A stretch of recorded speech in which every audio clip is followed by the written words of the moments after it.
Jazakallahu khairan Ridwan. You are highly listening. That was beautiful reading. MashaAllah, what is better to start a meeting with than the word of Allah, the Almighty. We have tonight the pleasure of having Shaikh Deedat with us in Copenhagen one more evening for another interesting topic. Tonight's topic is whether the Bible is the Word of God. And tonight it will not be a debate, it will be Shaikh Ahmed Deedat lecturing us on whether the Bible is the Word of God or not. And as it is not a debate, we have no counterpart to take into consideration, so I suggest we give Shaikh Deedat completely free hands to end his speech whenever he feels he has said what he has to say. Shaikh Ahmed Deedat.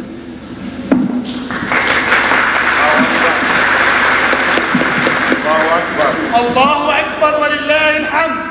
الله أكبر ولله الحمد. أعوذ بالله من الشيطان الرجيم. بسم الله الرحمن الرحيم.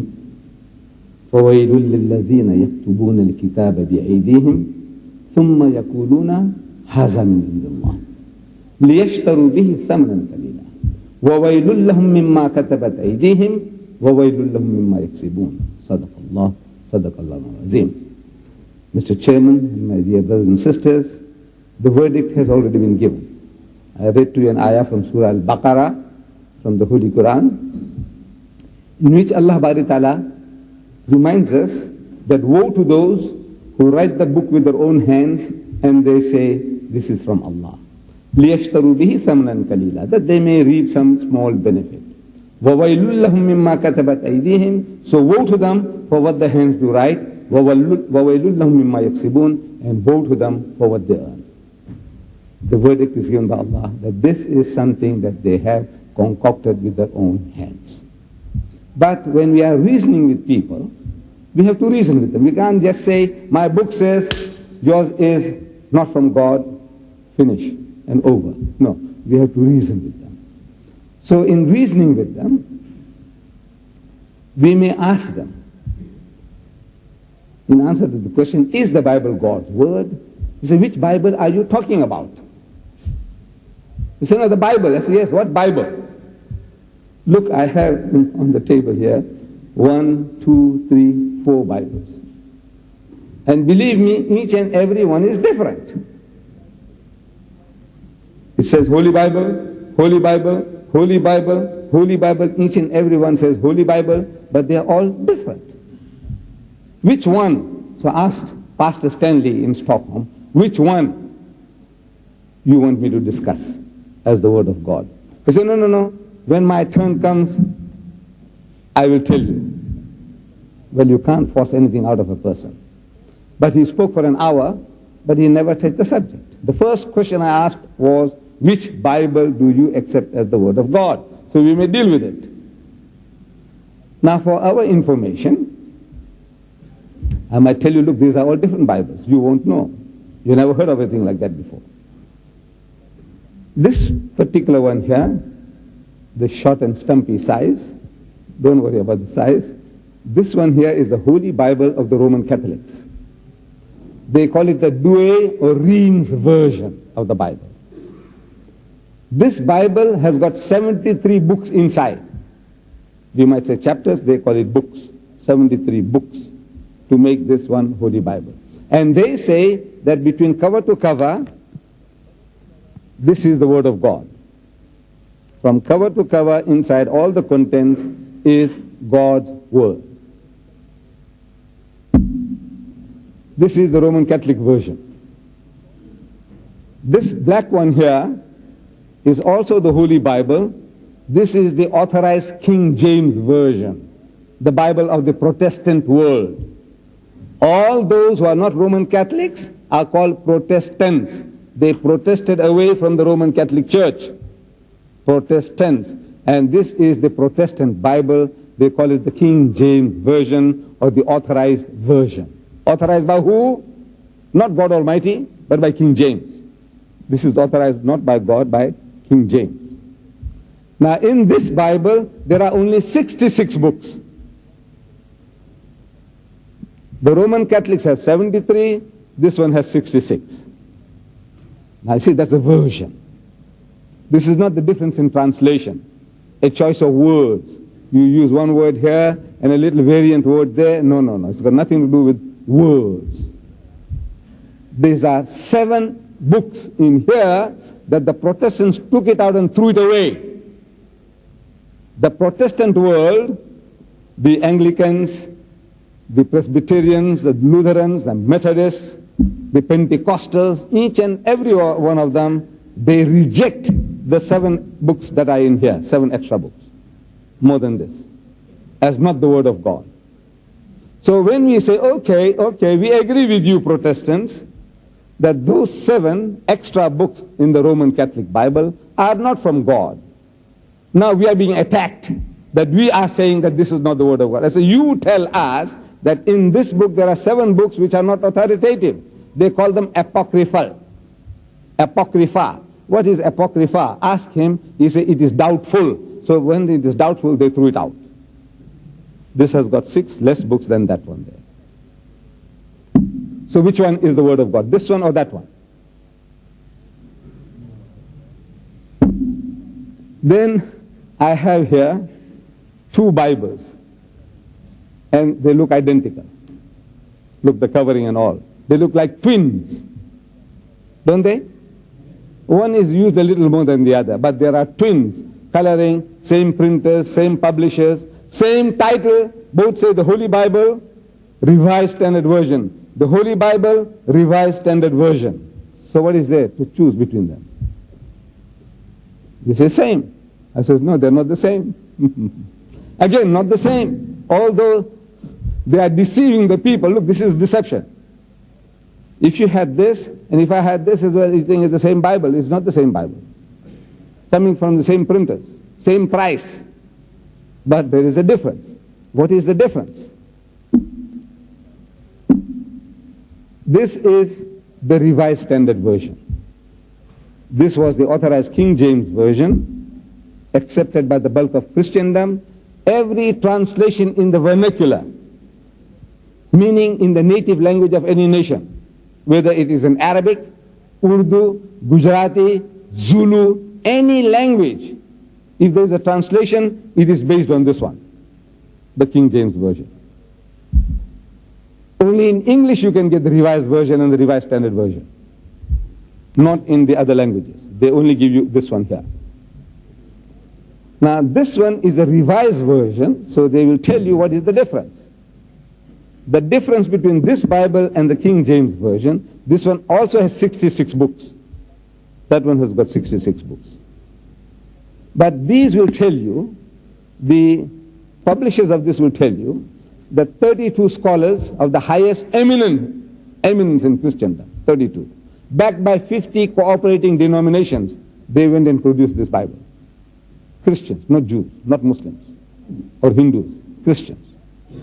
Scholars of the highest eminence, backed by 50 cooperating denominations with their support, they published the Revised Standard Version. What do they claim? They claim that this one here goes to the most ancient manuscripts. This one and the Roman Catholic version goes to the ancient manuscripts. They had manuscripts some 400 to 600 years after Jesus. They call them ancient. This one here now, they have access to other older manuscripts, going back to the most ancient, that is 200 to 300 years after Jesus. So the one closer to Jesus, naturally, will be more authentic than the one coming later on. It's common sense. If we had something given to us from the time of Jesus, in his lifetime, it will still be more authentic. If Jesus Christ had autographed, put his signature onto the volume, it would still be more authentic. So this one goes to the most ancient. The other one goes to ancient, this goes to the most ancient. So when they get the most ancient manuscripts, they find that there are so many things in the accepted versions which are not there. What is in the ancient manuscript is not in the most ancient. So as such, they were honor bound to eliminate them, to eliminate those. later additions. Because as the days goes on, mankind has a tendency to add his own explanations, his own ideas. So they said we must take out what is not supposed to be there. But before they do that, in the preface, they have something beautiful to say about this, the King James Version. They say that the King James Version has with good reason been termed the noblest monument of English prose. As far as language goes, in the English language, there is nothing comparable to it. The authorized King James Version of the Bible, as far as the language goes. Its revisers in 1881 expressed admiration for its simplicity, its dignity, its power, its happy tones of expression, the music of its cadences, and the felicities of its rhythm. It entered, as no other book has, into the making of the personal character and the public institutions of the English-speaking people. We owe to it an incalculable debt. This book, what it did to the English-speaking people, the Americans, the British, or anybody who speaks English, what it has done for them. The language is so beautiful, simple, powerful, musical, everything is in that book. That is the tribute they pay to that book, these revisers, to that old book. One of the most beautiful pieces of English literature, the authorized King James Version of the Bible. But now prepare for the shock. I'm sure you won't be shocked, but if they were Christians, they would be shocked. I said, prepare for the shock.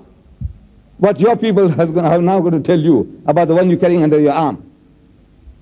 They say, yet the King James Version has grave defects. That one there has got grave defects. I'm not saying that. These are the learned men of Christianity, Christendom. They say, yet the King James Version has grave defects. By the middle of the 19th century, the development of biblical studies and the discovery of many manuscripts more ancient than those upon which the King James Version was based made it manifest that these defects are so many and so serious as to call for revision. The defects in here are so many and so serious. This is no plaything. This is no joke. They are saying so serious and so great that it calls for revision. So they revised it. So between the two, which one will you have? You have to make a choice. This one, the Christian scholar says, got grave defects. And they are so many and so serious. What do you do with a thing like that, a book like that? How can it be a book of God if it has got grave defects and there are so many and so serious that they have to revise it? God's word. How can it be God's word? So we will have to now accept this as the word of God. According to the Christian theologians, that not that, this one and that one have a common source, out. This one is the closest to what the true word of God ought to be. Says, okay, if that is what you say, let us see. We will examine it. This is what is given to us now. The Revised Standard Version. It was done in 1948. So we open this book and we find that some of the most important things in Christendom are not there. They are thrown out. Like, for example, that Hazrat Isa alayhi salam, Jesus Christ, he was taken up into heaven. This is found in those Bibles there, Luke chapter 24, verse 51. It says, and Jesus was raised up into heaven. They took it out. That this was not in the most ancient manuscripts. This was a fabrication, an interpolation. They took it out and they threw it out from here. They put it in a footnote. And footnote is not the word of God. Footnote is what the writers write. They took it out from the main text and they put it in a footnote that, look, this is what some people say, but this is not in the original, most ancient manuscripts. The ascension of Jesus is thrown out as a fabrication in this book. Who did it? Jewish scholars? No. Hindu scholars? No. Muslim scholars? No. Who did it? Christian scholars of the highest eminence. They did the job. And they say this is a fabrication. Then in Mark chapter 16, verses 9 to 20, all thrown out as a fabrication. In this book, you'll find it in the footnote. It's not in the main text, meaning it is not the word of God. Who says so? Christian scholars. This is what they're telling us. Now, if you accept this as the word of God, then we say, look, you preaching about Jesus being taken up into heaven, two places, clear cut, in Mark chapter 16, verses 19, and Luke chapter 24, verse 51, both the places is thrown out as fabrications. So we said, look, we'll accept this book, but there's no ascension. But how can you preach? How can the Christians preach without ascension? This is the kingpin of Christianity. Jesus Christ going up into heaven. But funny thing, all the writers of the Gospels, the Gospel of St. Matthew, Gospel of St. Mark, that of St. Luke, that of St. John, everyone says, he quotes, and Jesus rode the donkey into Jerusalem. Matthew. Jesus rode the donkey into Jerusalem. Mark, he says that. Jesus rode the donkey into Jerusalem, says Luke. Jesus rode the donkey into Jerusalem, says John. Each and everyone saw and recorded. The Holy Ghost told them to come and write it down that my Jesus rode a donkey into Jerusalem, with every Tom, Dick and Harry was doing 2,000 years ago. How did you ride into Jerusalem? On donkeys. They didn't use camels and they didn't use horses. What did they use? Donkeys. But now that is recorded. But going up into heaven is not there. It's funny. The Holy Ghost, can you imagine the Holy Ghost not inspiring the people to write about the Son of God going up into heaven? But this doesn't fail. Make a note. Don't forget, my son rode the donkey into Jerusalem. My son rode the donkey into Jerusalem. Everyone makes a note. This Jesus Christ rode the donkey into Jerusalem. But nothing about going up into heaven. That is what they wrote. Then the verse on the Trinity. First epistle of John, chapter 5, verse 7. Where in this Bible it reads, for there are three that bear record in heaven, the Father, the Word, and the Holy Ghost, and these three are one. This was also thrown out. It's also thrown out from here. It's not there.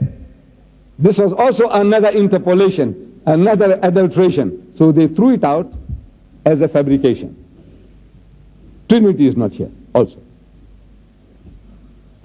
By the way, somebody questioned me about Trinity last night. I had something to say, by the way. There is a videotape available by Khalid al-Mansour.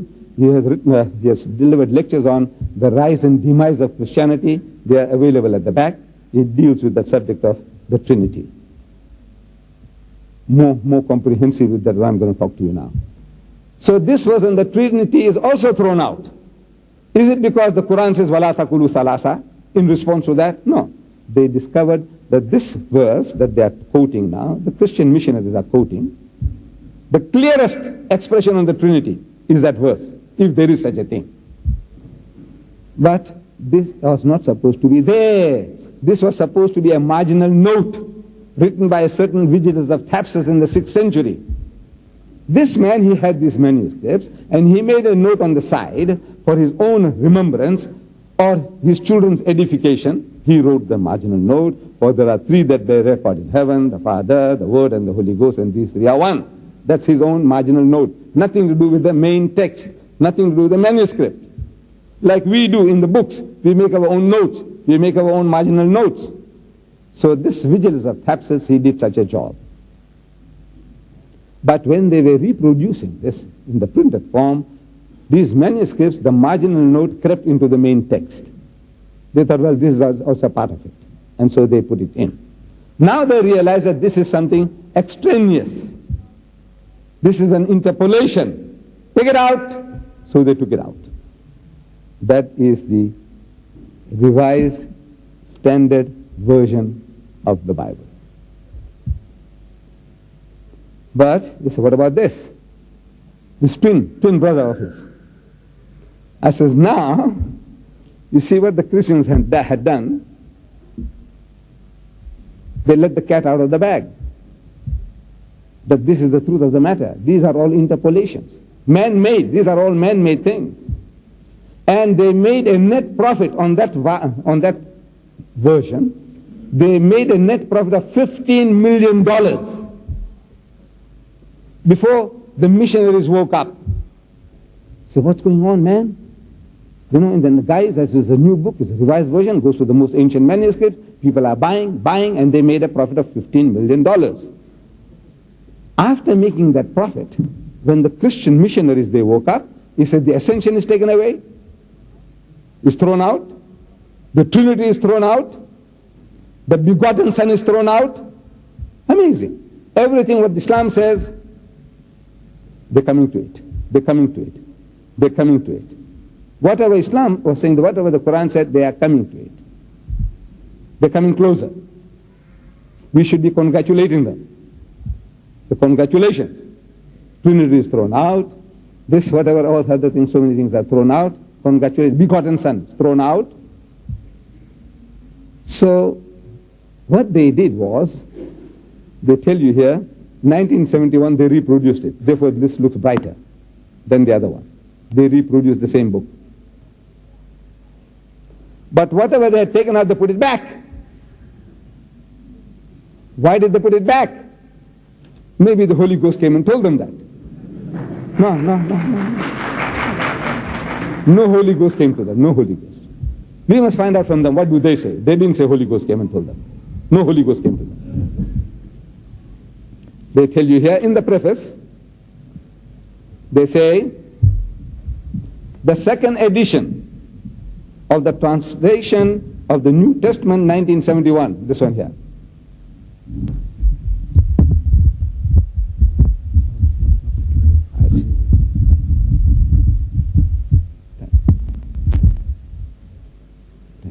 The second edition of the translation of the New Testament, 1971, profits from textual and linguistic studies published since the Revised Standard Version, New Testament, was first published in 1946. From that one to here, they had access to some more manuscripts, further knowledge. Many proposals for modification were submitted to the committee. Many proposals were submitted to the committee by individuals and two church denominations. They said, look man, this is no good. People are protesting. Ascension taken away from the book of God? It's no good. We will tell our people not to buy this book of yours anymore. So Trinity taken out, we will tell our people not to buy the Bible anymore. And business is business. The customer is always right. Who said this? Not the Holy Ghost. No Holy Ghost came to them. It says here individuals and two church denominations. They made a big hue and cry. They made a big noise. So they tell you what they did. All of these were given careful attention by the committee. They were given careful attention by the committee. Two passages, the longer ending of Mark 16:9-20, the ascension, and Luke chapter 24 verse 51 are restored to the text. They put back again. Who did it? God did it? Is this His word? No, this is mankind. This is what they're doing all the time. The game that they're playing is a continuous game. Every minute they're changing by the minute. You can't imagine. You can't keep pace.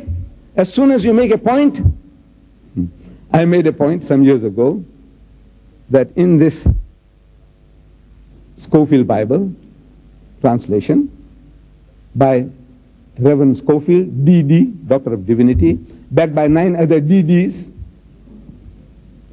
they are telling us in the first verse of the book of the Bible, Genesis, first book of the Bible, chapter 1, verse 1, it says there, in the beginning, God created the heaven and the earth. And they give a commentary, these scholars. And in that, they use the word Allah for God, Elohim for God, and Allah, A-L-A-H, I was speaking last night, A-L-A-H, Allah for God. So I said, very good, very good. Now you are coming closer that the name of God Almighty is Allah. It's spelled out A-L-A-H. We spell it as A-L-L-A-H. I said, no man, how you spell, but you must pronounce the way we are asking you to pronounce our language. It is not Allah, it's Allah. Try. Allah, not Allah. So, next one that comes out, Scofield Reference Bible, by Scofield DD, backed by 9 DDs, the word Allah is taken out. Now, how can you keep pace with that? By the minute, by the God, you make a statement, they run to the press, they say, no, this Muslim follows, they're going to take advantage of this, take it out it goes. And they call it the word of God. If it was word of God, how can you play fast and loose with his word? But in the hearts of heart, they know this is not the word of God, therefore they take all these advantages.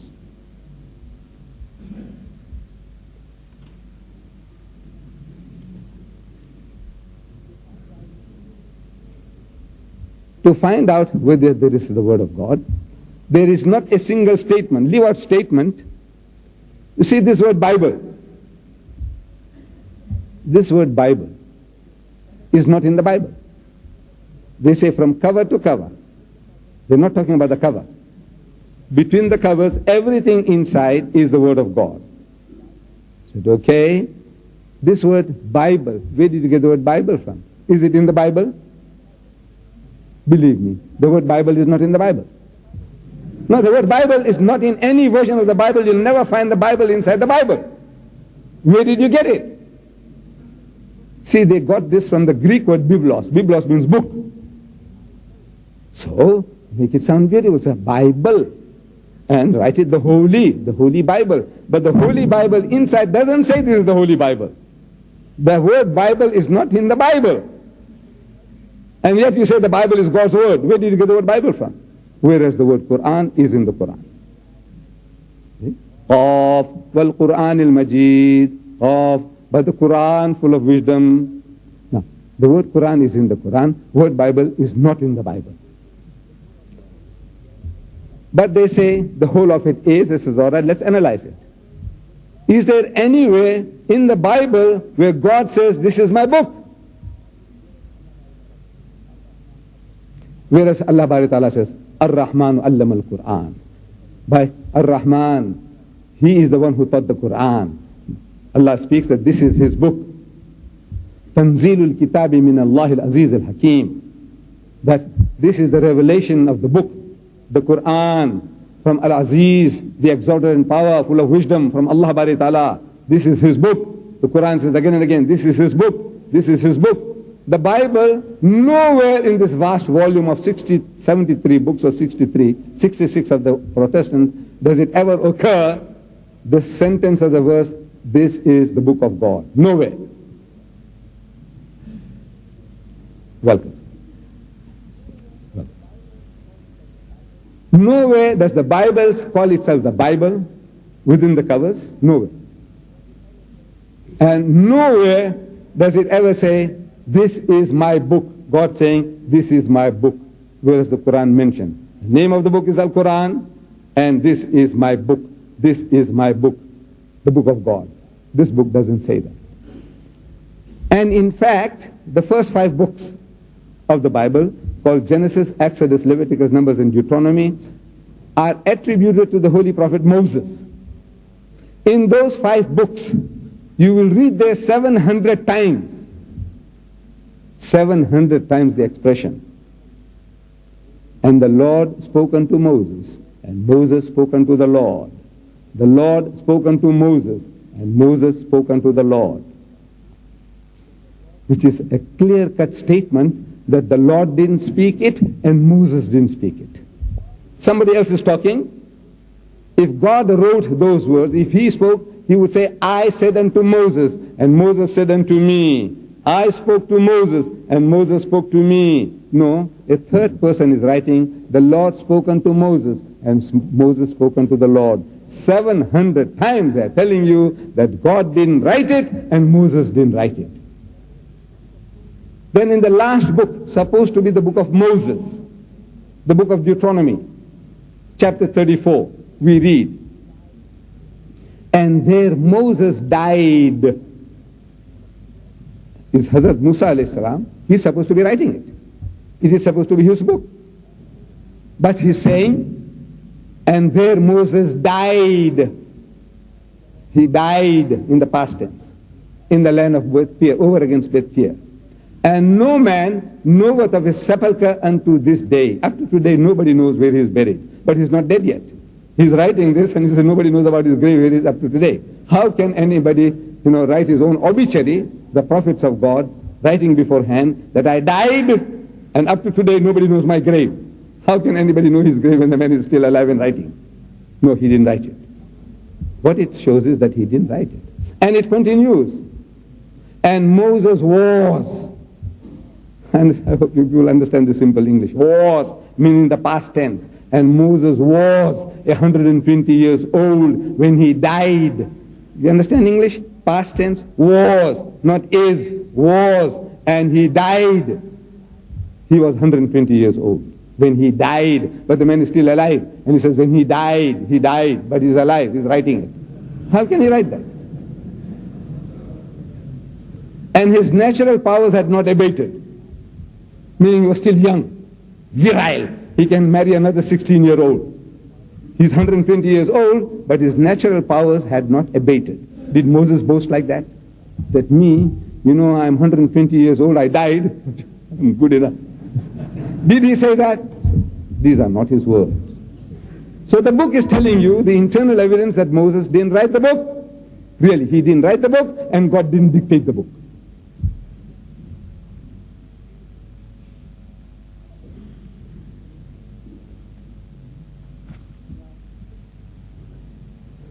Now, the Christians, they believe that the Holy Ghost, the Holy Spirit, inspired the 40 authors of the Bible. But I would like to carry out a little experiment. And for that, I need somebody who can read the English Bible.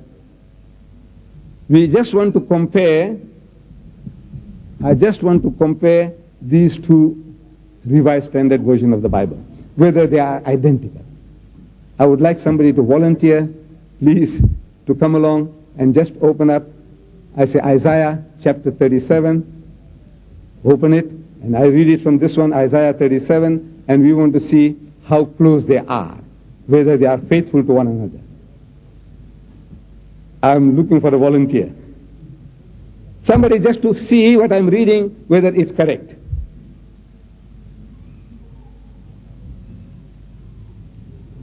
Pastor, it will be a great privilege and a pleasure for everybody if you will just, I hope I'm not embarrassing you, please, please. I know you can, please, as a favor. Please. Please open Isaiah chapter 37.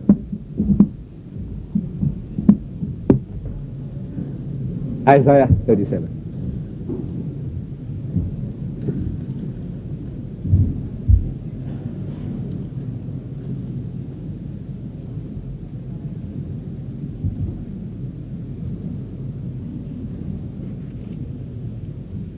Isaiah 37. Yes. I am reading from my Bible, and the brother will confirm whether they are both identical. I hope they are. Verse 1, when King Hezekiah heard it, he rent his clothes and covered himself with sackcloth, and went into the house of the Lord. Is that it? Yes. And he sent Eliakim, who was over the household, and Shebna the secretary, and the senior priest, covered with sackcloth, to the prophet Isaiah, the son of Amos. Verse 3, they said to him, thus says Hezekiah, this day is the day of distress, of rebuke, and of disgrace. Children have come to the birth, and there is no strength to bring them forth. We jump to verse 8. The Rabbi Shaikh returned and found the king of Assyria fighting against Libnah, for he heard that the king had left. Lash is a hard verse in the Hebrew language. And we carry on. Verse 14. Hezekiah received the letter from the hand of the messengers and read it. And Hezekiah went up to the house of the Lord and spread it before the Lord, and so on. Identical. Yes? Yes.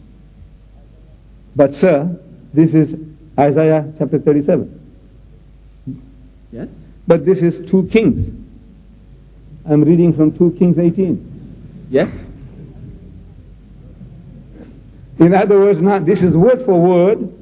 These are written by two different authors, centuries after one another, and they are saying the word for word the same thing. What is written in Isaiah 2 Kings 19 is repeated word for word in the book of Isaiah, verse for verse.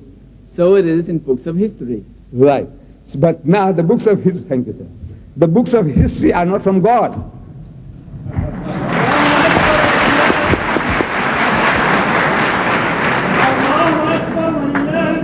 You see what has happened? Please. You see, the Christians do not believe in a verbal inspiration, as we Muslims believe. We Muslims believe that the Holy Quran was inspired verbally, meaning that God Almighty sends His messenger, the Archangel Gabriel, and commands the Holy Prophet Muhammad, saying, "Qul huwallahu ahad," say, He is Allah the one and only, Allahu Samad, God the Eternal Absolute, Lam Yalid wa Lam Yulad, He does not beget and is not begotten, wa Lam yakun lahu kufuwan ahad, and there is nothing like unto Him. Close the chapter. Chapter closed. These words were put into the mouth of Muhammad, and as they were put into his mouth, he uttered them. That is what we Muslims believe about the Quran.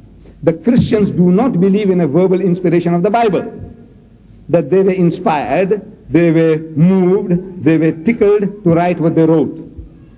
They are not, it's not being dictated to them. It says, come on, sit down. To a group of secretaries, I dictate a statement, and everybody is making a note, word for word. Whatever I say, they take it down, and then they go and send it to the newspapers.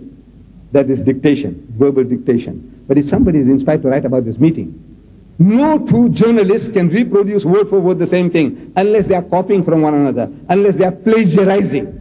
You wrote a statement, big article, and somebody word for word reproduced in another newspaper. You as a journalist, you have a right to charge that person for plagiarism, stealing in literature, because that man has stolen your work. So the author of 2 Kings and the author of Isaiah 37 are different persons, supposed to be, but inspired by the same Holy Ghost. Now they cannot write word for word the same statement at the same place, verse 1, verse 1, verse 3, verse 3, verse 4, verse 4, verse by verse, 38, 38. Every verse for verse. No two human beings can ever reproduce the same thing unless it's being dictated to. And the Christians do not believe in a verbal inspiration. In other words, somebody was plagiarizing, or unless the Holy Ghost lost his memory and he dictated to one, and centuries later he dictated the word for word the same, he said, hey, go and look up that other book. He wasted his time repeating again word for word, comma for comma, full stop for full stop, semicolon for semicolon. This is not the book of God. This is what we are saying. God doesn't do a job like that.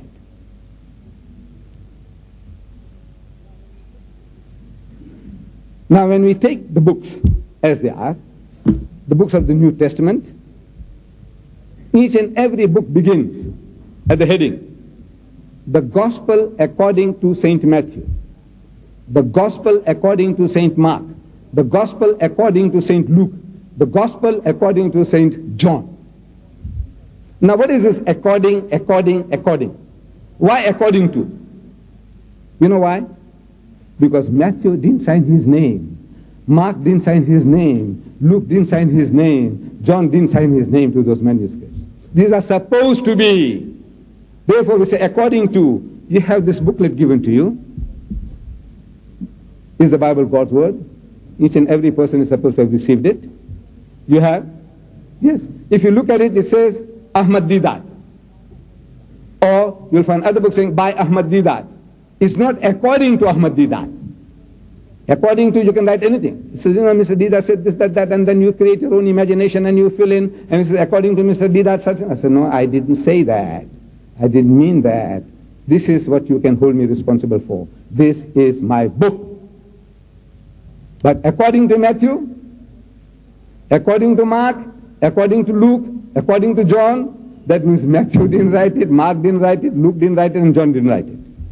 This is what people say. This is what people think. And J.B. Phillips,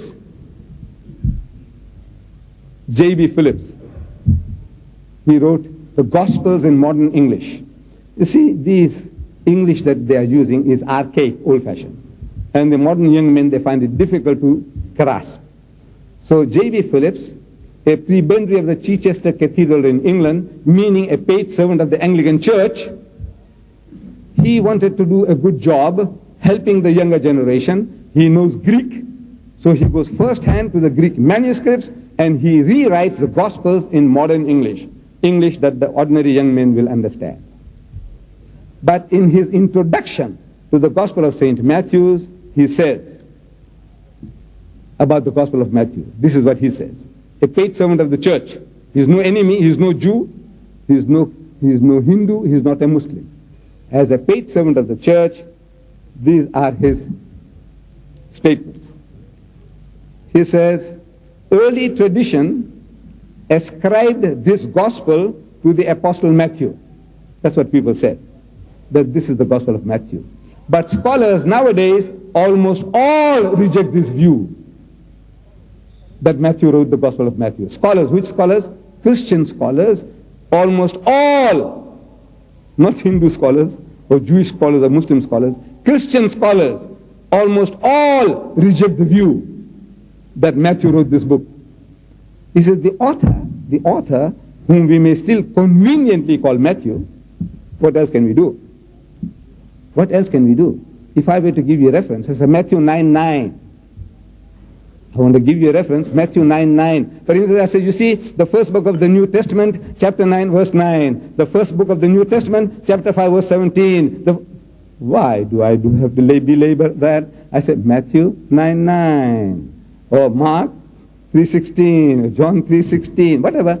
I use this because there is no better way than to have a quick reference. I use the name. Conveniently, you still call him Matthew. The author, whom we may still conveniently call Matthew, has plainly drawn on the mysterious Q. Mysterious Q. What is that? It's short for the German word Quelle. Means sources, some mysterious sources. He has used, Matthew has used Mark's gospel freely. J.B. Phillips says. He has used Mark's gospel freely. In the language of the school teacher, he has been copying wholesale from Mark. 85% of Mark is copied ad verbatim, word for word, by Matthew and Luke. And this is not done in the book of God. God doesn't do that. You go along and sit with somebody else's manuscript and you copy 85% and you give credit to the Holy Ghost. The Holy Ghost didn't do that. You had the books with mysterious Q. Some hidden sources, which they have not found yet. But they can see from the copying, if you take this chunk out, word for word, and you add some more, your addition. The other guy also does the same, word for word, he copies it, and he changes a little here and there. You know that they have a common source. That common source is not the Holy Ghost, because those words were not given by the Holy Ghost. They had a mysterious document called the Q, from which they were all copying. And Matthew 9:9.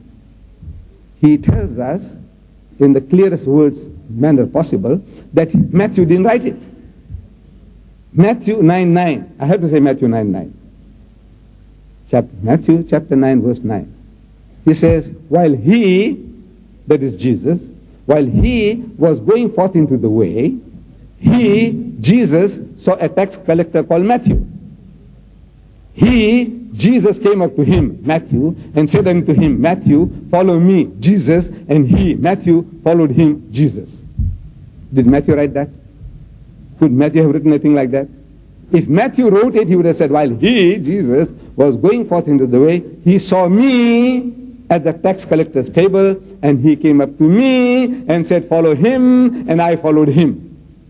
But if somebody else is talking, an eyewitness or a ear witness, or somebody writing from hearsay, these are not even the words of Matthew.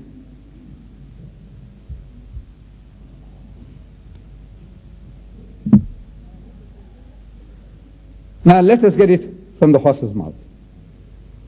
The gospel writers themselves. We find in the Gospel of St. Luke, St. Luke tells us in the clearest language humanly possible how he got this thing written down. He says, Luke says, inasmuch, chapter 1 of Luke, verse 1, inasmuch as many have taken in hand to set in order a narrative of those things which are most surely believed among us, verse 2, just as those who from the beginning were eyewitnesses and ministers of the word delivered them to us, it seemed good to me also. It seemed good to me also, having had perfect understanding of all things from the very first, to write to you an orderly account, most excellent Theophilus. No Holy Ghost, no Holy Spirit coming to him. He said, I've seen others doing it. And Luke, being a physician, he is one of the most learned of the writers of the New Testament books. He sees that if every Tom, Dick and Harry, man, this semi-educated fellows, if they can write accounts of my Lord Jesus, why can't I do a better job? So I will make an orderly, he's telling you what he's going to do. I'm going to put it in order. The others are not in order. It's here, there, everywhere, hodgepodge.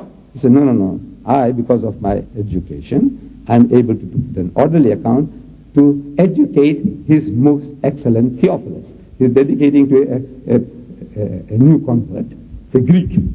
God doesn't do that. Dedicating his work to a Greek, new convert. But this is what Luke tells us, that this is how he got it. He saw others doing it like people get inspired. We all get inspired. How? Something inspires you. You see a boxing match, and you say, from now on I'll become a boxer. You are inspired. But that's not from the Holy Ghost. There was a time when I was getting inspired. I also wanted to become the heavyweight champion of the world. Around the 30s. See? Joe Louis was the champion boxer, heavyweight champion of the world. And I get the Ring magazine from America regularly, boxing magazine. And I see his statistics. Joe Louis, the brown bomber. So I take his statistics and I put myself against the wall and I mark it out. Reach, 72 inches.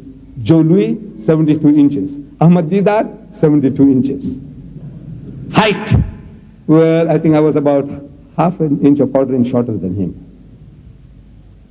Biceps, no comparison. But I said, I'll do plenty of exercise and I'll fill it up.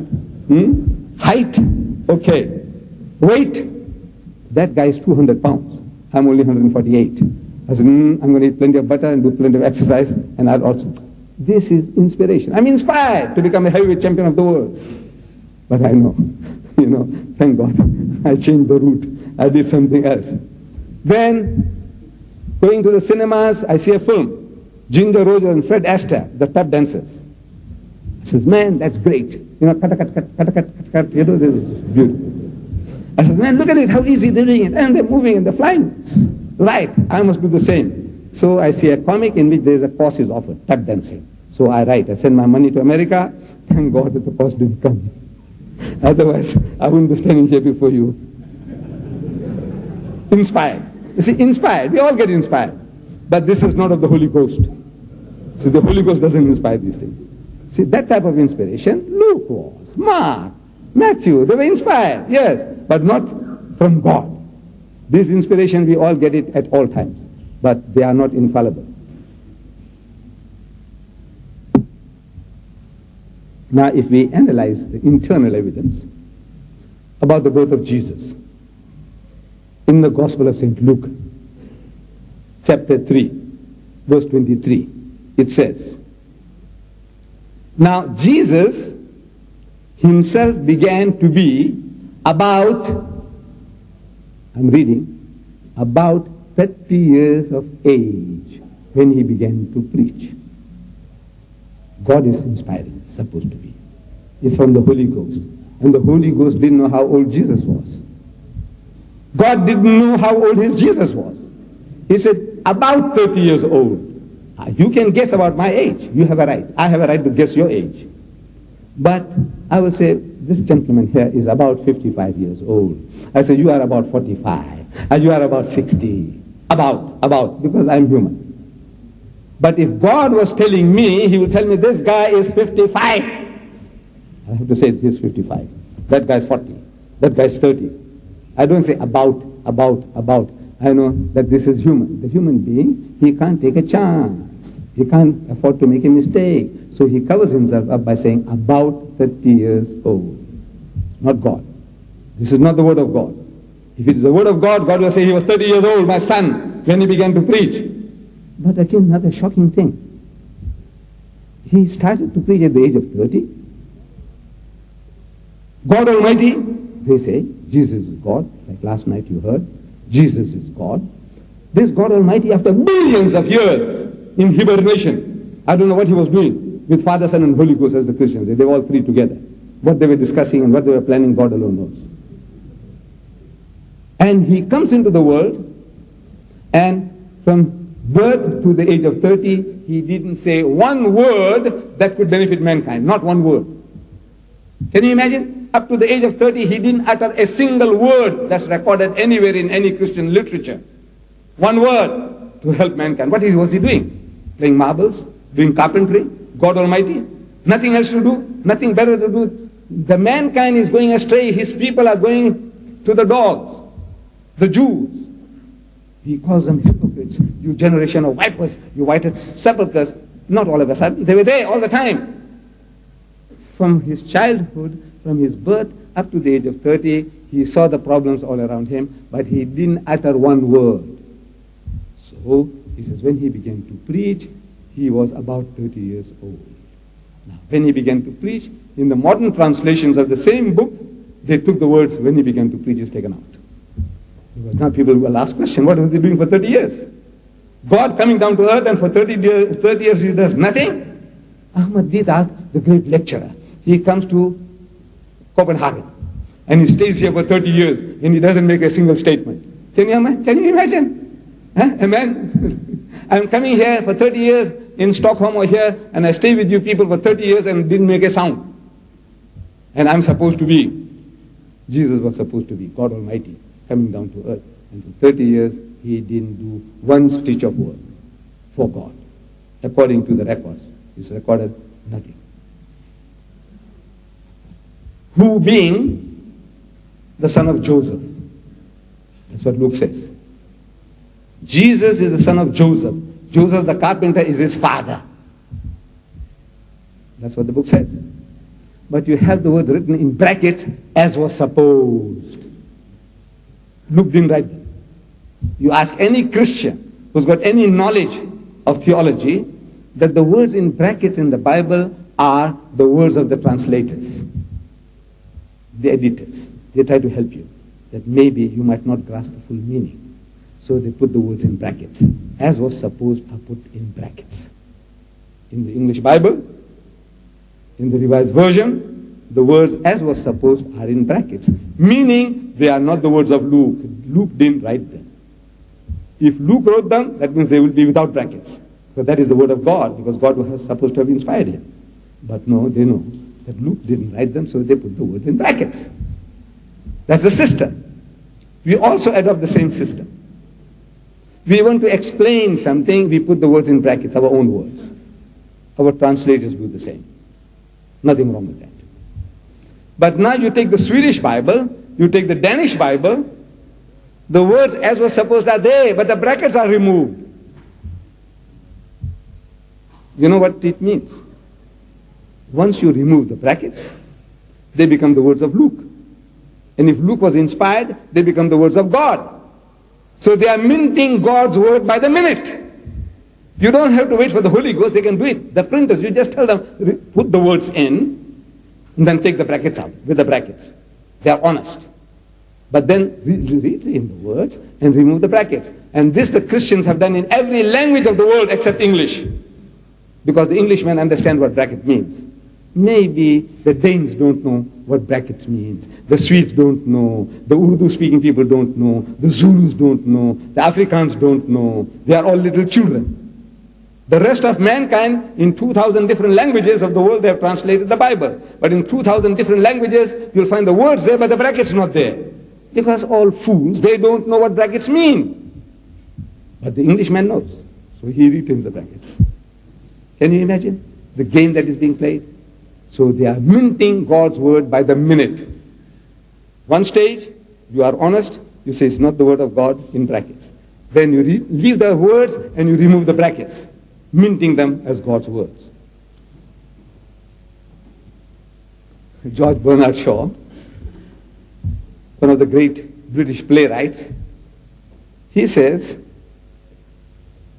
that the Bible is the most dangerous book on earth. He says, keep it under lock and key. Your children must not have access to it. George Bernard Shaw. And the Plain Truth magazine, a Christian magazine originating in America, the Plain Truth, they say reading Bible stories to children can also open up all sorts of opportunities to discuss the morality of sex. An unexpurgated Bible might get an X rating from some censors. Cross. Not fit for your children. Now, it is not my duty to give that to you, but I'll give you just one verse. There's so much there. I have given some of these in my book, Is the Bible God's Word? And there I have suggested to my readers that you obtain a Bible, get a Bible. Obtain a Bible. The Christians are ready to give you one free. Get it from them. They'll be very happy. Can we have a Bible, sir? In Danish? Yes. In English? Get it from them. And then I'm telling you here in this book, code mark your Bible. Code mark. Certain things that you can positively prove, like is what the Bible says about Muhammad, the verses. Mark it in green crayon. What you do? Your children's crayon. You know crayon for coloring your children use? If not, buy a packet of crayons, different color. Green for positive. Whatever you want to use, that God says, I will raise them up a prophet from among their brethren, like unto thee, and I'll put my words in his mouth, and he shall speak unto them all that I shall command him. Deuteronomy chapter 18, verse 18, find it and mark it in green crayon. Then I will tell you that these are contradictory. This one contradicts that one contradicts this. What you do, get a yellow crayon and mark all the contradictions. And mark it, this one contradicts that one contradicts this. Color coding. Then there are verses there, too shameful. Too shameful for me to read it to you, to utter it to you. I challenge Jimmy Swaggart. You know, if you get the tape, you see there, I challenge him to read Ezekiel chapter 23. But when I challenged him, I opened the book and gave him the modern translation, where they call a spade a spade. I gave it to him, open book. I said, read this, and I give you $100. So if you watch the tape, you notice that he took the Bible, he scanned it, and he put it upside down on the table. Then he took his own Bible and he read. So I took out the $100 and I gave it to him. Next morning, some Arab students who are studying there in Baton Rouge, where this debate took place, they said, Uncle, what was the joke? He says, you know, you said something and the guy read it and you had to give him $100. You lost. I said, yes, I lost. What was the joke? They couldn't catch it. I said, you see, the joke was, my son, you have certain difficulties. You Arabs, you have special difficulties. You come from Saudi Arabia or from any Arab country. Before you leave the country, you learn grammar, you learn vocabulary to fit yourself into the university so you can get the knowledge, become a technician, an engineer, whatever, and you go back home. But colloquial English, very difficult. The Englishman, the American, he's talking and he's joking and he's laughing, and you don't know what the joke is about because you haven't got the mastery over the language. Number one, your problem, you do not understand English too well. Number two, Swaggart was reading archaic English, old-fashioned. See, this I gave him a modern translation where they call a spade a spade. He was not reading that. He's reading something archaic, old-fashioned. Not modern English, old-fashioned. And he was reading 60 miles an hour. So he's reading, Son of Man. There were two women, daughters of one mother, and they committed whoredoms in Egypt. They committed whoredoms in the youth. And the Arab said, whoredom. What is whoredom? Whoredom. He's thinking whoredom. And he's gone 10 miles beyond. He's gone. Before you can catch up, he's gone. What is whoredom? What does the poor Arab know? Whoredom. Huh? What does he know? Whoredom. So he's thinking, whoredom. What is that? What did he say? Huh? 10 miles gone. So the guy's reading 100 miles an hour. Shh. And I said, to you people, pornography is no pornography. 24 hours a day, you see it on TV. So it doesn't shock you anymore. Suppose you understood it too, it won't shock you. You see the words, the language that they're using, filthy, dirty language, every other word is a swear word. So to you, pornography is no pornography. This was the thing. But I challenge, I said, no decent man, no decent Christian can read it to his mother, his sister, his daughter, or even to his fiancée if she is a good woman. But Shaikh read it. And now we found out that he was not a good man. You found out that he was not a decent man. He proved again and again that he's not a decent man. He read it. But I doubt if a sensible Christian can ever come and read it to his congregation. Ezekiel chapter 16. Ezekiel chapter 23. But there's one little snippet I can leave with you. The Jewish James Bond in the Bible. You know James Bond? James Bond from Russia with Love. The book of Judges in the Bible. Chapter 16. Verse 1. Don't go far. Chapter 16, verse 1. Then Samson. You know Samson, that hero, that great guy? You saw the film Samson and Delilah. But this is that Samson. Then Samson went to Gaza, where all the trouble is taking place. You know, in Madrid, they're discussing Gaza and West Bank. He's talking about that Gaza. Then Samson went to Gaza and saw a harlot. You know what's a harlot? A whore. You know what's a whore? A prostitute. Now you know a hooker. You know what's a hooker? You don't know? Oh, to talk to you people, I'm wasting my time. I'm wasting my time with you all. A harlot, a whore, a prostitute, a hooker, you don't know? Ask your neighbor. Ask your neighbor. He saw a harlot there and went in and to her. That's all. He went in and to her. He had sex with her. With a harlot, with a prostitute. He did zina. And Allah didn't punish him. Nothing. Not one word of condemnation. Nothing. So this is the teaching for you. So, man, this is like eating peanuts. You know, you see a harlot, a prostitute, a whore, a hooker, and you go in and he says, well, it's just like eating peanuts. Carry on. Nothing. What have you done? Nothing. Nothing serious. He says, look, this is not in the book of God. Because every type of stories we tell children. Dr. Vernon Jones, he carried out experiments on a group of school children to whom certain stories were being read. And he said that these stories, whatever stories you tell these children, they made certain slight but permanent changes in character, even in the narrow classroom situation. The type of stories that you tell, it is the type of mentality that you have. If you tell them good stories about brave men, good men, heroes, they'll start behaving like that. You tell them all this filth and rot. You see in my country what I can buy here in Stockholm and take them to South Africa. I go to jail for 2 years. If I get it from your London Heathrow airport, I can buy in the bookstores. I go to jail for 2 years. Kennedy Airport. If I buy the things that I can get there, you know, for my curiosity, and I take it home, 2 years jail. That country, land of apartheid, as far as morality is concerned, they are very strong. The injustice they did to us, that's at a different level. Racism, that's different. But morality, ethics, pornography, they hate it. 2 years jail. So they know that the type of literature that your children will read, you will read, is going to contaminate your minds. That's all. But in the book of God, I'm calling. But you see there in the Bible, rape, incest, types and types of incest. I don't know whether you know how many types of incest there are in the Bible. In the book of Genesis, you start incest between father and daughter. Then, still in the book of Genesis, the first book of the Bible, between son and mother. Then, still in the book of Genesis, still in the first book, you find father-in-law and daughter-in-law. What kind of book is this? Incest after incest. Types and types of incest. You don't know how many types of incest can take place. Go to the Bible and you'll get them. All different types of incest. You don't have to read another book on sexology to find out the types of incest that you can commit. This is in the Holy Bible. References are there. Then this book describes God in a very, very shameful manner, blasphemous manner.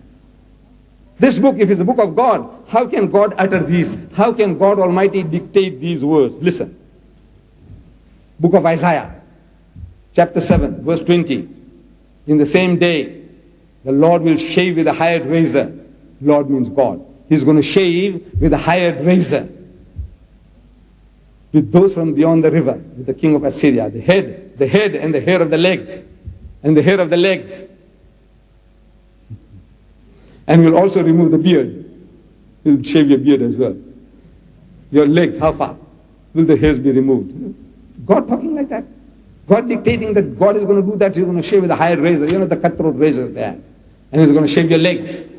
Huh? God is going to shave your legs and your head and your beard.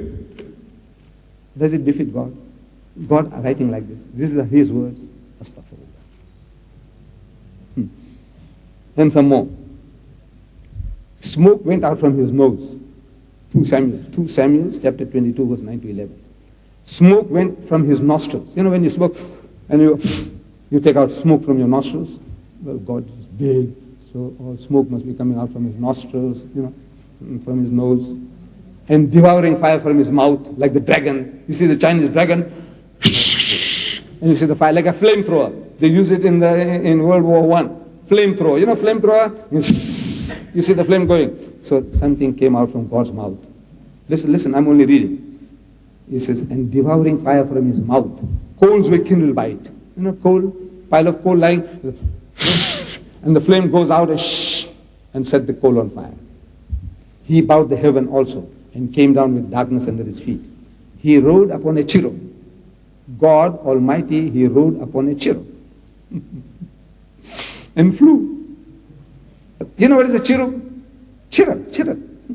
They have it in the Vatican. I've been there to the Vatican. The holiest holies in Christendom.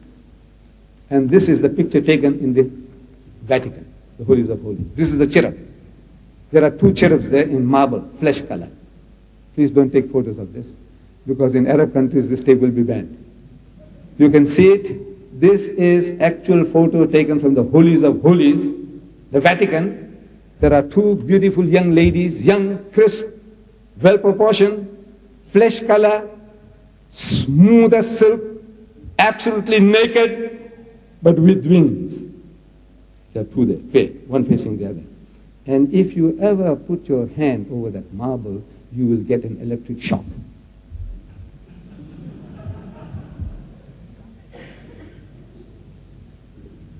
You ask them, what is that? He said, that's a cherub. That's a cherub. Means a baby angel. 2nd grade. Angels. And God riding that. Astaghfirullah. Not riding a helicopter or a Spitfire. He rides little cherubs. Girls, beautiful young girls. He rides them and he flies like this Superman. You see it in the film, Superman. You know how he flies?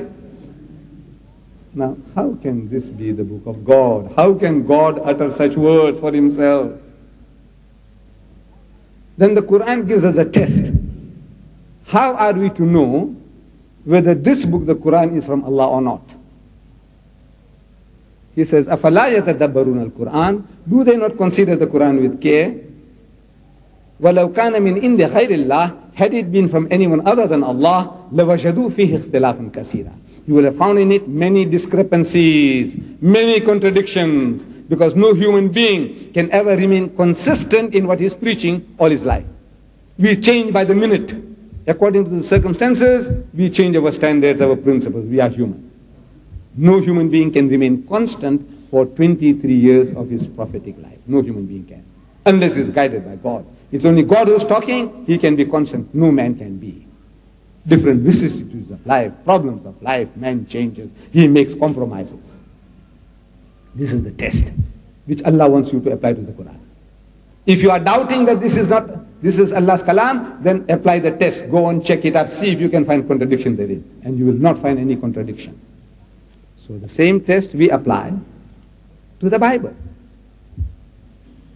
The test Allah gives us to apply to the Quran, we apply to the Bible, whether it is Allah's kalam. And I'm reading now from the book of Chronicles, 1 Chronicles chapter 21. It says, and Satan stood up against Israel and provoked David to number Israel. Shaitan, he instigated, not the Holy Ghost. Shaitan instigated Dawood alayhi salam to go and take a census of the Jews.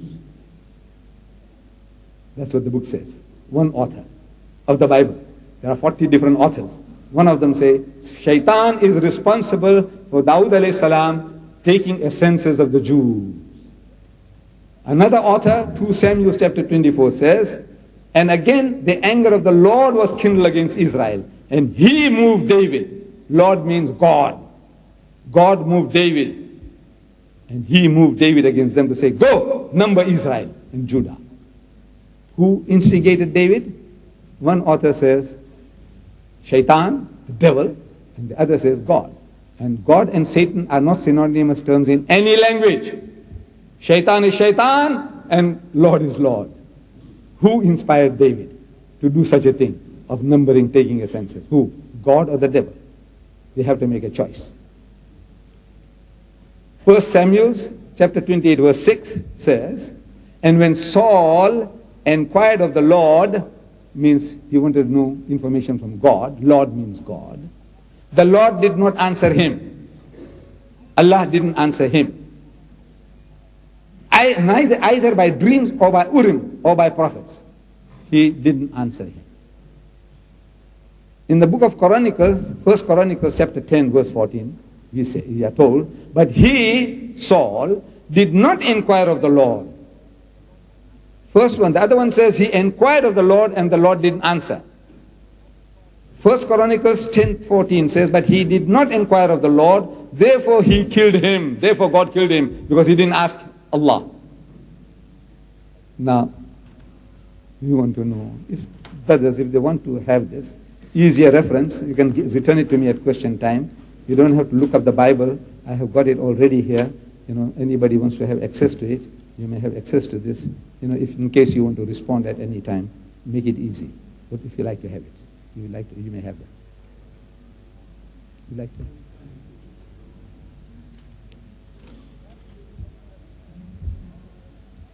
1 King chapter 7.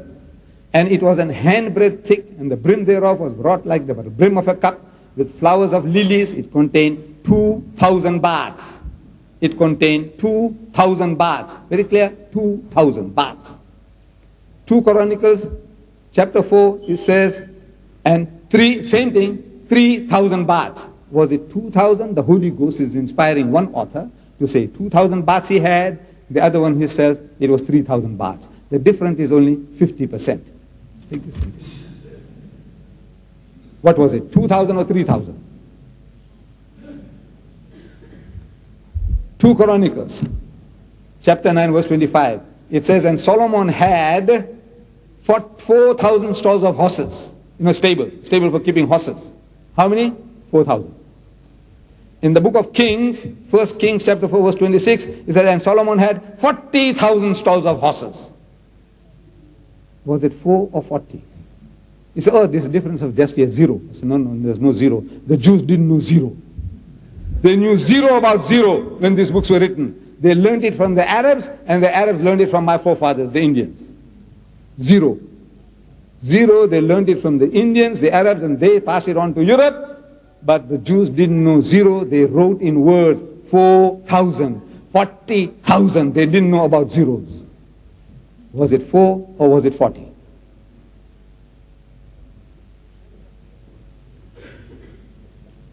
Here is something very simple. Coming to the New Testament, John chapter 18 verse 9. Jesus says that the saying might be fulfilled which he spoke, words of Jesus. Of those whom you gave me, I have lost none. He's talking about his disciples. God Almighty gave him his disciples, 12. He said, of those whom you gave me, you means God. O Allah, those that you gave me to be my Hawariyun, my disciples, I have lost none. You know what none means? Not one. You understand that? Not one. But just one chapter before, chapter 17 of John, verse 12, we read, while I was with them in the world, I kept them in your name. Those whom you gave me, I have kept. And none of them is lost, except, none of them is lost. Means not one is lost, except the son of perdition, that is Judas Iscariot, except one. The difference between none and one, between 0 and 1. I offered some people some reward. I had 50 pounds with me then. And I said, anybody can give me in percentage, what is the percentage difference between 0 and 1. I'll give you these. And I started with the ladies. I said the ladies' first preference. I know we have been depriving them of that benefit. The difference between 0 and 1, how many percent? I don't know what. Suleiman, have you got any money with you? 100 Quran or whatever is Quran? Right, 100.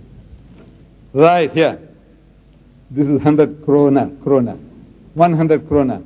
The difference between 1 and 0, how many percent?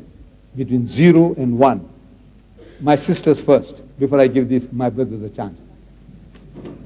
Wallah, it's yours. You can buy something for the children. The difference in percentage, you see, between 1 and 2 is 100%.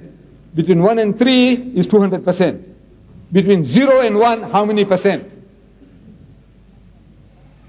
Don't be afraid. This is like talking to your uncle, your father. He wants to give you, he's itching to share this with you. Come on. Between 0 and 1. How many percent? 0.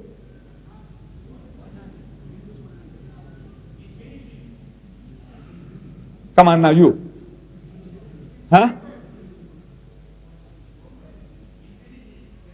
Who said infinity? This is yours. You can have it. You can give it to him. Infinity. It is such a huge difference, it's unimaginable. Between nothing and 1, this is unimaginable, infinite. There's an infinite percentage. Remember that. One day you'll win some quiz. It's infinite. My dear brothers and sisters, it looks like I have barely started. I'm just getting warmed up. But I don't think it's fair to you all. I would rather leave now this meeting open for you to ask questions on what I have spoken or any other matter relating to the subject of comparative religion. I give you that latitude to come forward and you can ask your questions. Wa akhiru da'wana alhamdulillahi rabbil alameen.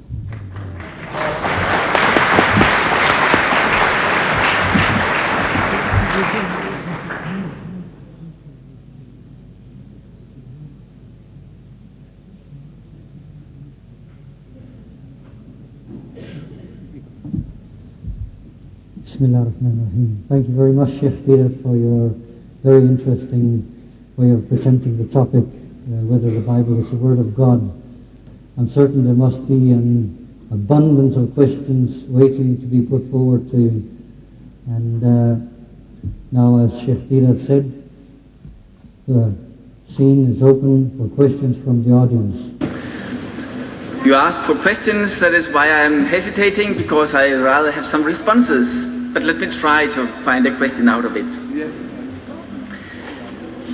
You know, I'm sure, that as highly as you place the Quran as the Word of God, we place Jesus as the Word of God, because the will of God can be expressed in a book, but the person of God can only be expressed in a person. That is why we say Jesus is the perfect Word of God. The Bible, we say, is a book made by man and God. And it does not change the picture it gives of God a little bit if there are 200 or 300 bat or whatever numbers you can find which are different. It is a book about history. It tells about people, real people, sinful people, and it condemns what is wrong. More and more clearly, and most clearly in Jesus, we hear how he condemns what is wrong. But it knows how people are and describes how people are, as sinful as they are. But what the Bible teaches about God, we praise that as the Word of God, with the authority of God. And no, I cannot make it into a question, but maybe you have a response anyway.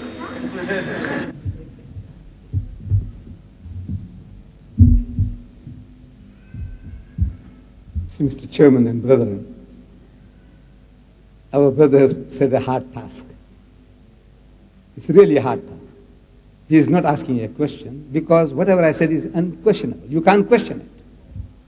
When I said, look here, coming from the same source, Jesus, he lost one or none. Is this both words from God? He said, none means not one, and he said only one. Did he know that or not? The difference between one and none, which is infinite degree. Can this, the inspirer of that, could it be God? That's all we are asking. Could God be the inspirer of the word about 30 years old?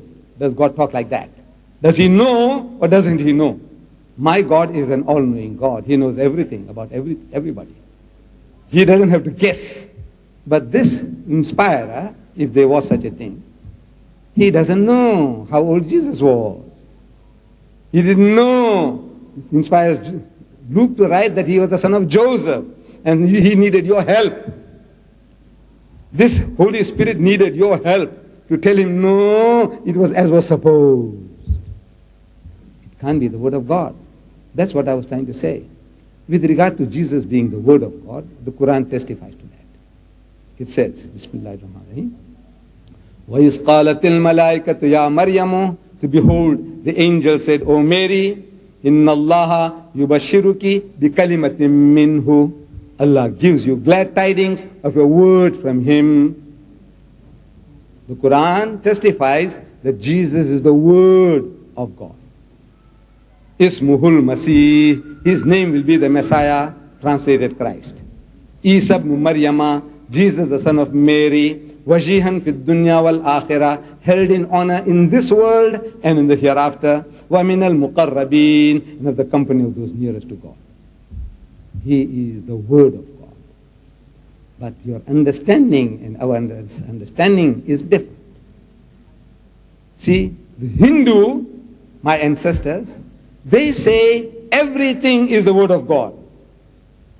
The Hindu, my ancestors, and my cousins who are not converted. My forefathers were Hindus. I'm an Indian. My forefathers were Hindus. They worship men and monkeys, elephants and snakes. That's my forefathers. And we worship each and everything, element, the rivers, the mountains, the trees, anything, everything, because my forefathers philosophized that everything is the word of God. So if everything is the word of God, is God. The word of God is God. We say no. The Muslim says no. You say yes. Only one exception. Because God created everything by his word. Book of Corinthians. He says, by faith we know that the heavens and the earth were created by the word of God, and that the things visible came through the force invisible. Meaning the invisible will and plan and will of God brought everything into being. By God's word, he willed it. But you say, yes, but it's not God. Everything, God said, and God said, book of Genesis, let there be light, and there was light. Meaning the sun. That's his word. He said light, or he said sun, sun came. Stars came. Trees, mountain, dog, pig, everything is his word. But that's not God. It is God's word, but it is not God. But you say yes, you agree with me. But exception, that Jesus being the word of God is God. You make an exception. The Hindu makes no exception. The word of God is God. You said yes, the word of God is not God except one. That is Jesus. We Muslims say the word of God is not God. Not many nor one. None. The word of God is his word, but is not him. As my words are not me. I started here about 5 past or 10 past 6, and I'm talking, and I can talk to you till midnight tonight. And I will not diminish in my size. I'll keep on talking and talking and talking, and I'm still the same Deedat. I'll get tired, but I'm the same Deedat. Because my words are not me. If my words was me, then every word I speak, I start diminishing, getting less and less and less, till I dissipate, vanish away. Greater than all. You see, so God Almighty, he creates by his will, which we describe as his word. He is the Word of God. And this is what the Quran testifies again. It says, "Qul," tell them, "Ya Ahl al-Kitab," O people of the book, O Jews and Christians, "La taghlu fi dinikum." He says, do not go to extremes in your religion. وَلَا تَقُولُوا عَلَى اللَّهِ إِلَّا الْحَقِّ. And don't say anything about God except the truth. Innamal Masih, most certainly the Messiah, translated Christ. Innamal Masih, Isa ibn Maryama, Jesus the son of Mary, Rasulullah, is a messenger of God. Wa kalimatuhu, and a word proceeding from him. Word again. Is a word proceeding from him. Alqaha ila Maryamu wa ruhum minhum, which he bestowed upon Mary, and a spirit proceeding from him. Fa'aminu billahi wa rusulihi, so believe in Allah, God Almighty, and his messenger, Jesus, believe in. That he is the word of God, but the word of God is not God. As such, you must love him, respect him, revere him, follow him, but don't worship him. That's all what we are saying. Love him, respect him, follow him, but you are not prepared to follow him. The Christians don't want to follow Jesus. Jesus says, "Verily, verily, I say unto you," most certainly I'm telling you, "except your righteousness exceed the righteousness of the scribes and the Pharisees, ye shall by no means enter the kingdom of heaven." There's no heaven for you unless you are better than the Jew. That's what it means. Words have any meaning, I don't know. In Danish, if it means something else, except your righteousness, your good deeds, exceed the righteousness of the scribes and the Pharisees, ye shall by no means enter the kingdom of heaven. There's no heaven for you. That's what he said. And I'm asking, how can you be better than the Jew by not keeping the laws and the commandments? You don't keep the laws and the commandments. You say the law is nailed to the cross. You say you are living under grace. I'm asking, are you circumcised? Well, no. Your Lord was circumcised on the 8th day. When he was 8 days old, he was circumcised and named Jesus by the angel when he was in his mother's womb. Your Lord was circumcised and you are not. In which way are you following him? He said, "He is not of me who does not take his cross and follow me." Take up your cross and follow me. You're not following him. He never had the pig. You are all pig eaters. Am I right? The whole Christendom, they eat pigs. When the Lord Jesus didn't eat the pigs, none of his disciples ever touched that abominable flesh, and everyone is going the other way around. He was circumcised, you're not circumcised. He didn't eat the pig, you all eat pigs. Amazing situation, and you say you follow him. In which way are you following him? He said, "You are not of me if you don't take up your cross and you follow me. You don't belong to Jesus. We belong to him." See, because we follow him.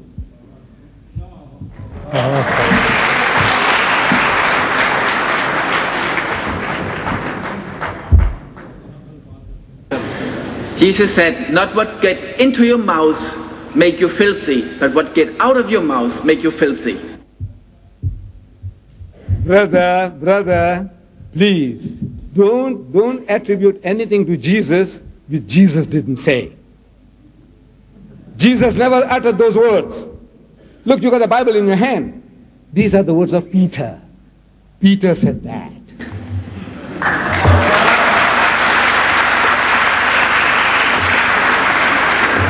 In the book of Acts, sir, in the book of Acts, you learn about Cornelius.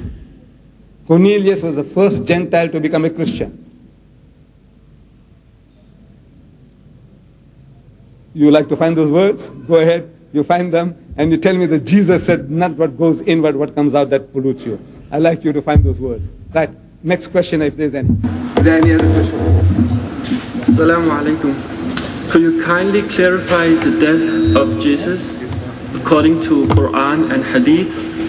Because at one place in Quran it says, إِذْ قَالَ اللَّهُ يَا عِيسَى إِنِّي مُتَوَفِّيكَ وَرَافِئُكَ إِلَيَّ. And when Allah says, "O Isa, I take the life from you," literally it means I take the life from you, وَرَافِئُكَ إِلَيَّ, and take you upwards to me.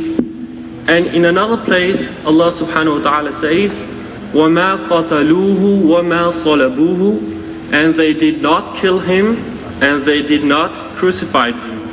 So the question is, who was crucified, and what does the Holy Ghost, Ruh al-Quddus, have to do with the birth of Jesus? Thank you. I don't think it was one question, quite a few in one, wrapped up. What does the Holy Ghost have to do with the birth of Jesus? Well, look, I don't know about the Holy Ghost, but I do know that Allah Bari Ta'ala, according to the Holy Quran, when He gives the good news to Maryam alayhi salam of the birth of His child, she says, قَالَتْ رَبِّ أَنَّا يَكُونُونِي وَلَدٌ وَلَمْ يَمْسَسْنِي بَشَرٌ. She said, "Oh my Lord, how can I have a son when no man has touched me?" So in answer to that, Allah says through the archangel gave to the angel, says, what is this? No.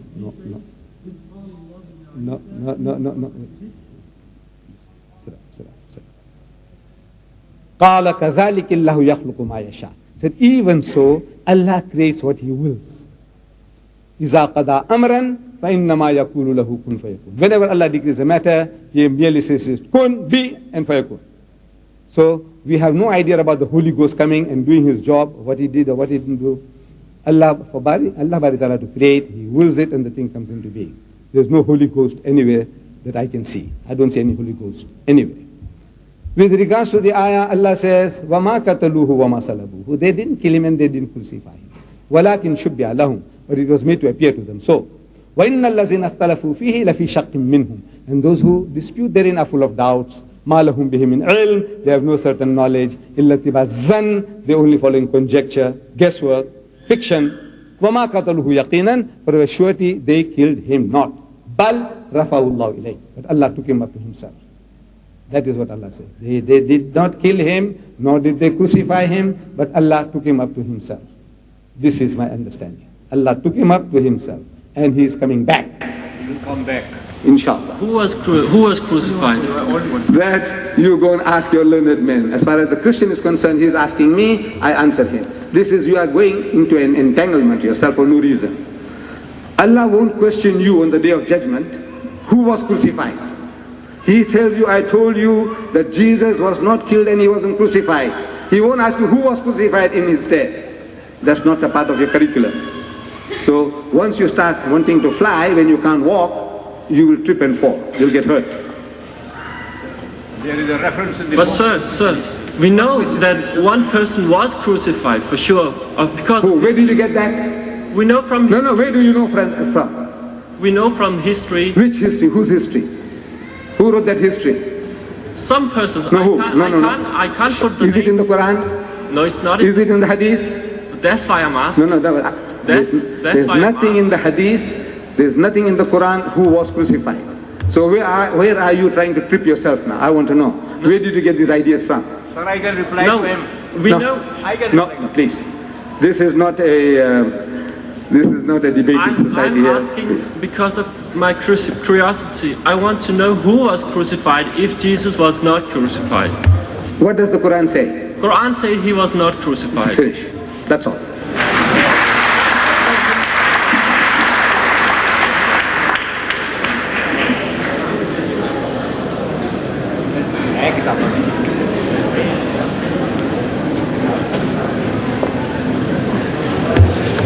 Sir, I must respect and acknowledge your knowledge of the Bible. You know a lot more of the Bible than I know of the Quran, for sure. I believe that as a Christian I have something to learn from the Quran. As far as I recall, Islam means submission under the sovereignty will of God. And actually that's my way in believing the Bible as the Word of God, to submit under the authority of God. You have mentioned a number of difficulties in the Bible, and actually I could supply you with a lot greater number of difficulties which disturb me too as a Christian. But my way to believe that still the Word of God is, I can't question the authority of Jesus as the Word of God. He acknowledges the authority of the Scriptures, of the Old Testament. He claims them to be infallible. Still, I have difficulties with it, but I have to submit under His authority. without the authority of Jesus, if only I had the book, the words, I couldn't accept it as infallible, as the Word of God. As in the same way as if only I knew God from the Bible, from my life, from the world as we know it, I couldn't believe His love. There's too much in the deeds of God that disturbs me, but I can't question the love of Jesus. I have to acknowledge that He knows. He's the expert of love. If I compare His expertise in love with my expertise in love, I have to accept that He knows a great more of it than I do.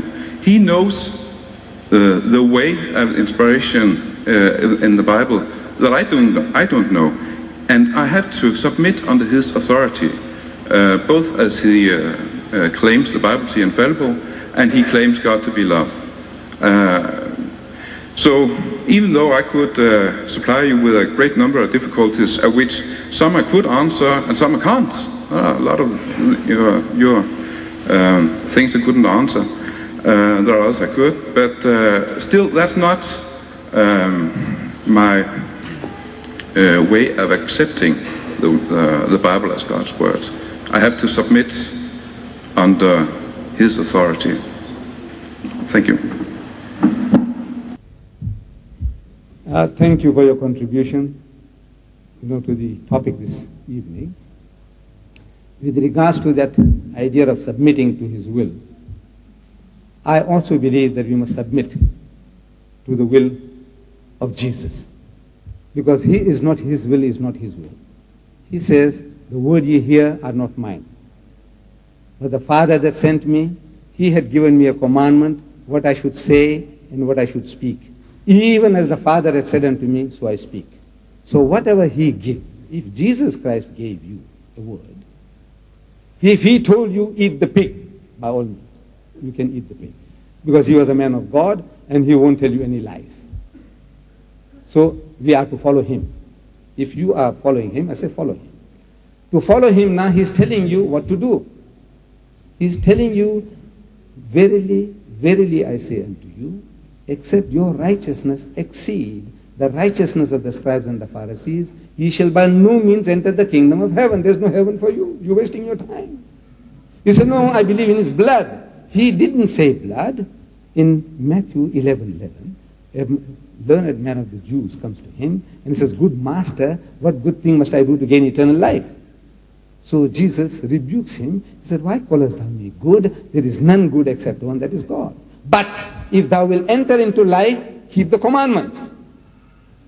If you were that young Jew, and if you were told, keep the commandments, what are the commandments?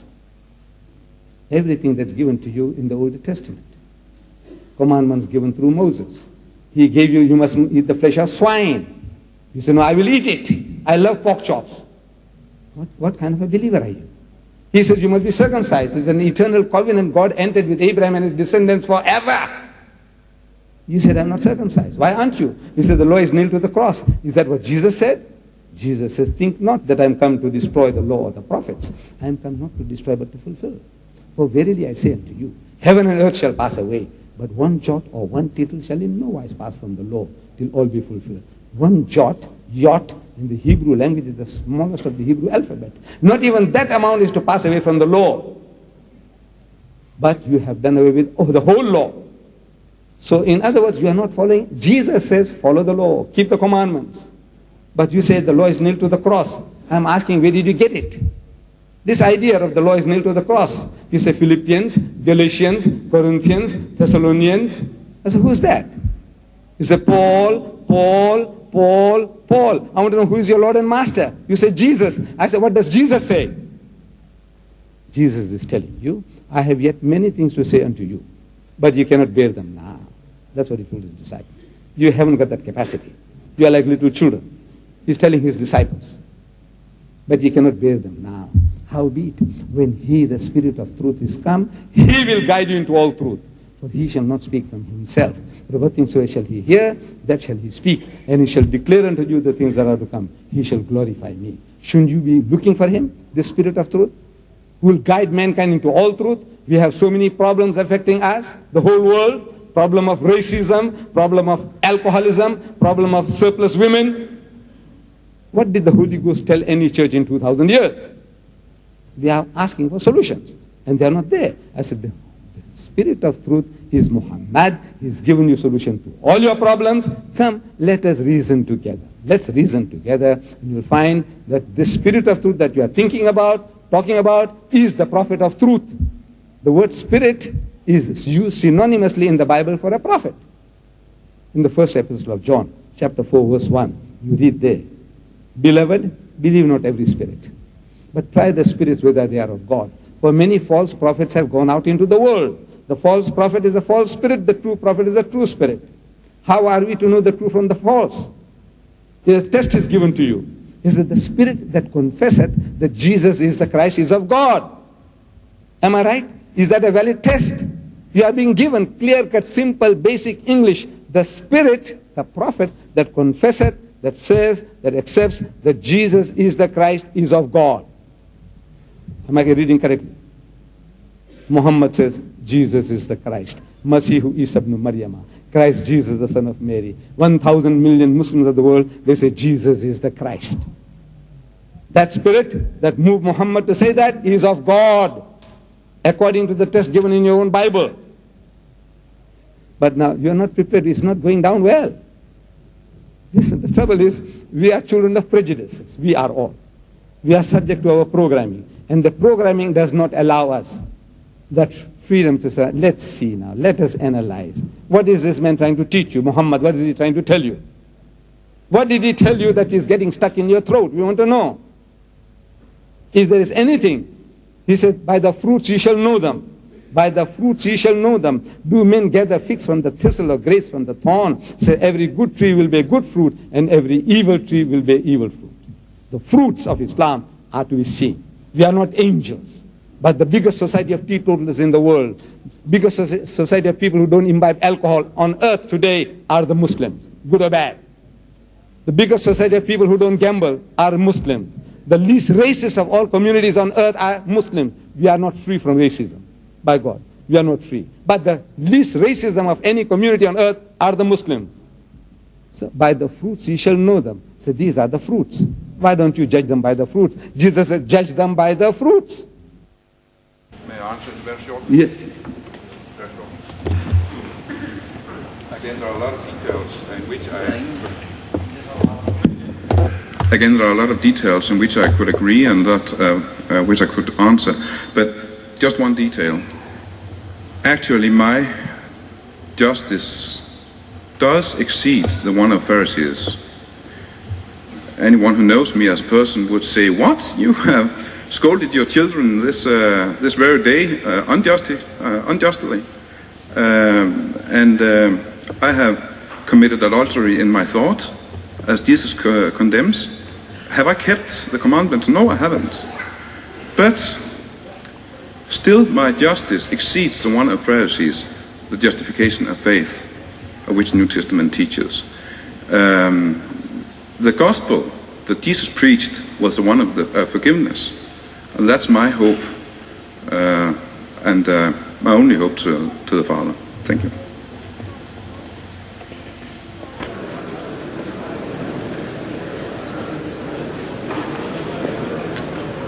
Yes, from the debate yesterday and from the lecture today, I understand and I think the audience agrees with me that you'll be studying the Bible very intensively and also Bibles from different times.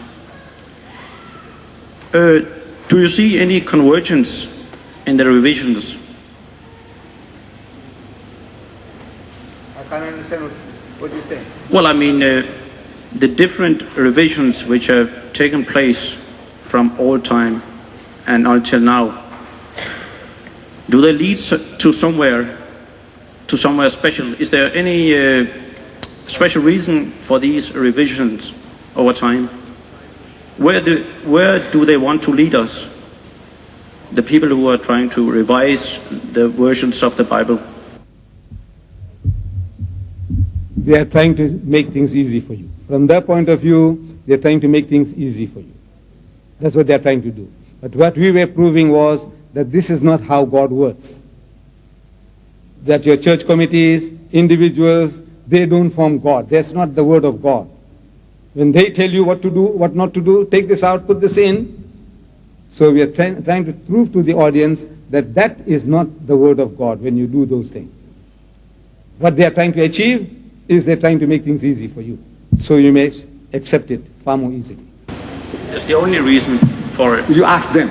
You ask them. No, not here now. You're saying no? You go to his church and you find out from him. Not here. Please do that. So that was the final question and the final answer for tonight. I thank you all very much. I thank the people who have taken trouble to arrange this meeting and everybody who came here, and especially Shaykh Ahmed Deedat for his knowledgeable contribution to our education. Thank you very much. Jazakumullahu khairan. Assalamu alaikum.